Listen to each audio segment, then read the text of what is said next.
Hey, what's up YouTube? Kris Krohn here, and today I wanted to shoot a video on this topic of what does money really do to people?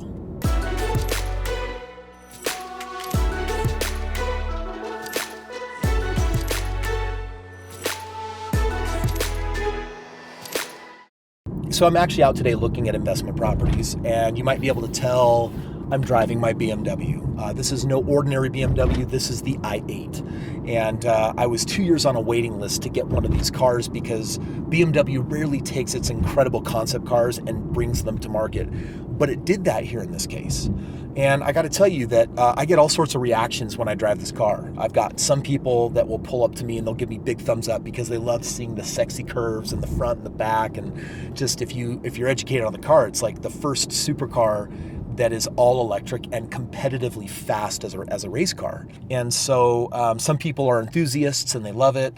But you can imagine that you probably get a lot of I get looks from people, I get judgment from people that are like, what are you trying to say? What are you trying to communicate? I mean, dude, we live in this world where, just read some of the comments on my YouTube page, man. It's like if I'm in my nice house or if I'm driving a nice car, there's some people that are inspired. Some people think that's really cool, but it'll bring out the worst in people as well. What is it really bringing out?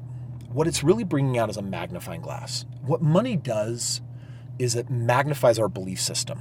And the reason why I'm shooting this video is because I want to invite you to evaluate your thoughts about rich people and poor people. Evaluate your thoughts about money because it's weird. Money is a game, and money is one of those things that touches all parts of life.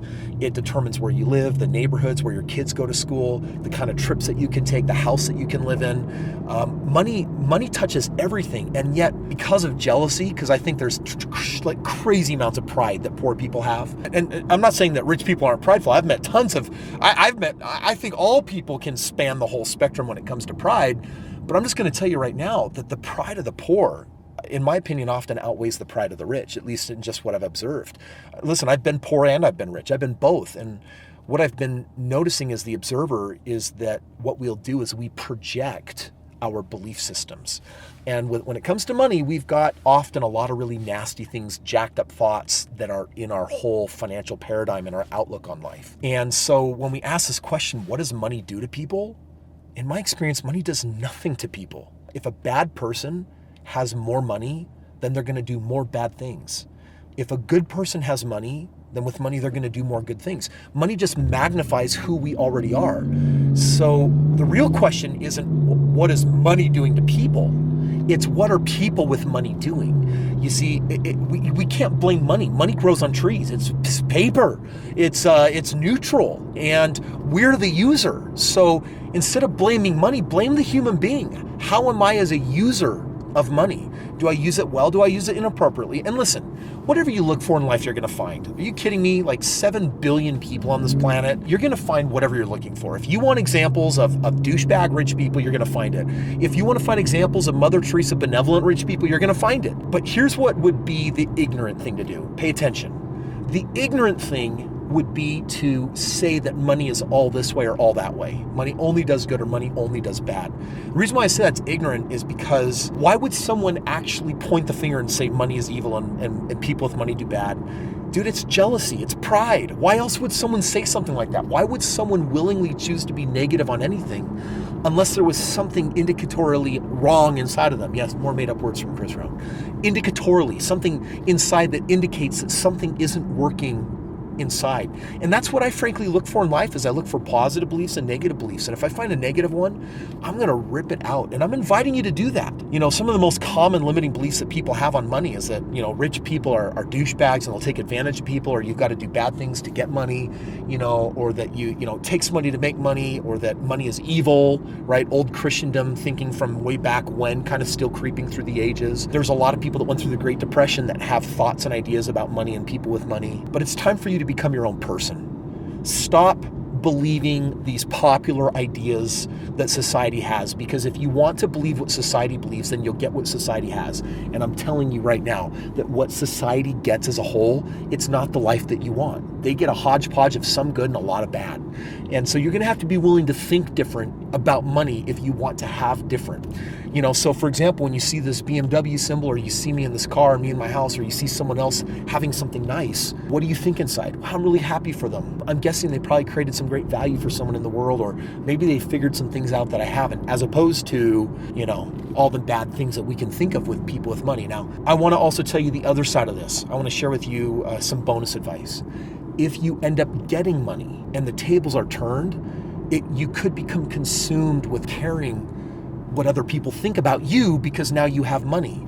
And I'm gonna tell you that would also be a mistake. In fact, the reason why I'm shooting this video is hopefully to give you some advice on, number one, don't let the whole batch of apples go bad because of society's thoughts about money. And on that same note, learn how to think the way a billionaire does or a multimillionaire does. They have an abundant mindset. They are too busy having good, positive, productive thoughts or efficiency thoughts or creation thoughts than sitting around and bad-mouthing and bickering and complaining and whining, which is what poor people do. So don't pick up any of those habits. Instead, when you do have the money, at first I struggled. I remember when I moved into my big house and I threw kind of like a housewarming party. And I thought people would react the same way they did on my first two small little houses.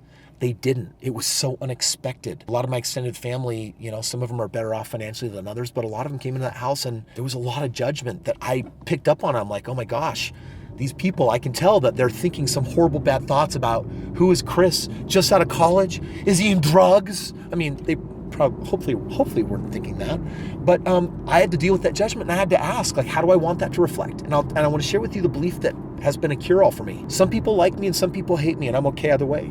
That belief system has really served me because in life, guess what reality is? Some people are gonna like you, and people pleasers, beware, some people are not gonna like you. And can you be okay with who you are either way? I've had people call me greedy, and I've had other people call me charitable. And the reality is, those are nothing more than a projection of their judgments as well.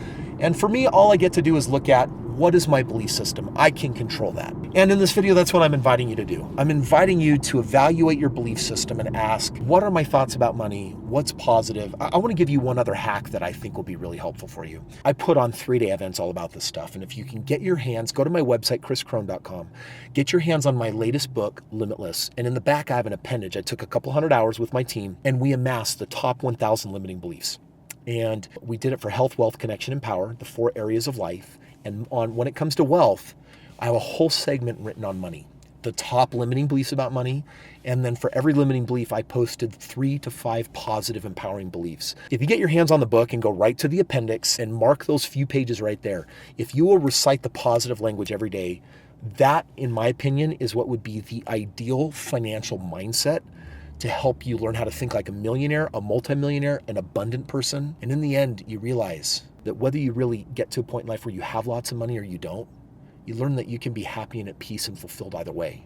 This belief system will help get you there first in spirit and mind, in heart, and then also help transmute that, bring that into your outside world.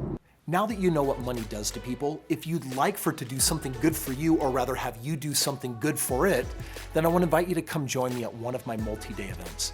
I put on life-changing events that will help any beginner or advanced investor grow the real estate between their mind.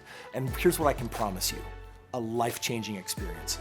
Go to kriskrohn.com, check the link in the description below, and see what it looks like later this year to join me at one of these life-changing events where I can help you construct the ideal mindset that can create the life of your dreams.